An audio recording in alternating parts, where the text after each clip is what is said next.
Hi, church family. Pastor Eric here with today's Word from the Word. I just got back from a week in Arizona, and while we were there relaxing at Lake Havasu, we took some field trips, took some side trips out to various places.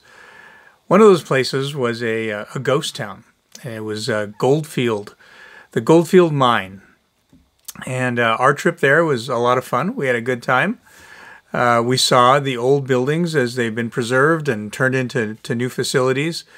But what was interesting about reflecting on a ghost town is that there needs to be resources. There needs to be something that causes a ghost town to exist. And as I walked around that town and thought to myself, what happened here is that the gold ran out. And when the gold ran out, the town went away. And they went away because the resources were finite. And the Apostle Paul in 1 Corinthians 9, as we've been looking at it this week, talks about the idea of sharing in the blessings of the gospel. And he talks about the idea that he wants to win anybody to Christ. So he talks about how by all means he might win some to Christ. And what I liked about sharing in the gospel and sharing in the blessings of the gospel is that we have resources that never run out. It's easy for us to feel worn out, to feel distraught, maybe to feel like we don't have any resources left. But that's not true. And it's what we need to keep in mind, is that our God is an infinite God. And while we need times to refresh and recharge, we can always go back to God for those things.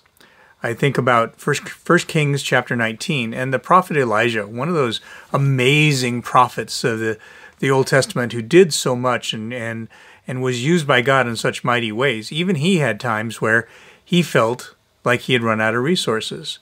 In 1 Kings 19, he flees from Queen Jezebel and he retreats into the desert, and God comes to him and talks to him and says, "What's going on?" He goes, "There's no one left. I'm the only one left in all of Israel, and they're trying to kill me, and I've had enough. I'm just done." Well, God's prescription for him was to get some rest and refreshment. God feeds him. He gets him some rest. He takes him on a retreat. And during his retreat in that cave, God listens to him and hears about what is going on in his heart. And he doesn't rebuke him. He doesn't tell him where he's wrong. He doesn't tell him just buck up and get better at it. He instead takes time to show that there are signs that we look for that simply are inadequate. He sends a rushing fire. He sends a mighty wind. He sends these giant signs, but each time it says God was not in the wind. God was not in the fire. And then it says at the end, God comes to him in a small, still voice and asks him again, "What are you looking for?" And Elijah repeats himself. He's still feeling completely empty. He's still feeling distraught, like God isn't with him. And it's only at that moment where he's able to have had enough rest, enough reflection, to be able to see the things that aren't going to resource him, that he begins to look for God's answers. There's lots of things we look for in terms of resourcing ourselves. Is it going to be my weekend away? Is it going to be my hobby? Is it going to be, buying the newest thing, whatever it is, clothing, supplies, whatever you think is going to make you feel good? I think we can all recognize that they only make us feel good for a very short period of time. And God comes in a still, small voice and says, "I'm here.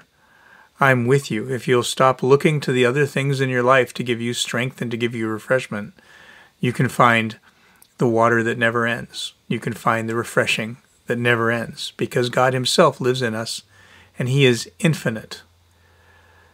And then he says something amazing to Elijah. He goes, "I'm going to empower you. My spirit is with you, but I want you to go out and find some helpers. I want you to find men who will fulfill roles in your life so that my word will go out and my message will be accomplished."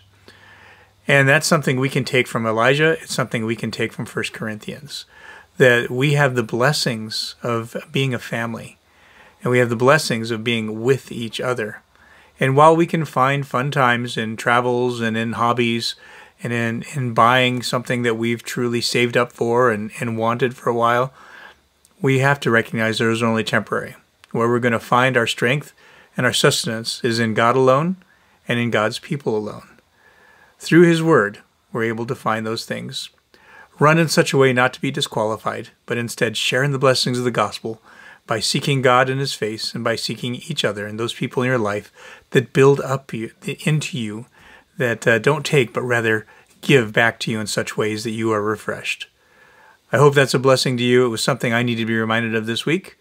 I look forward to seeing you. Saturday is the trunk or treat here at church. Don't forget to come and enjoy ourselves together as a family, and I look forward to seeing you there. God bless.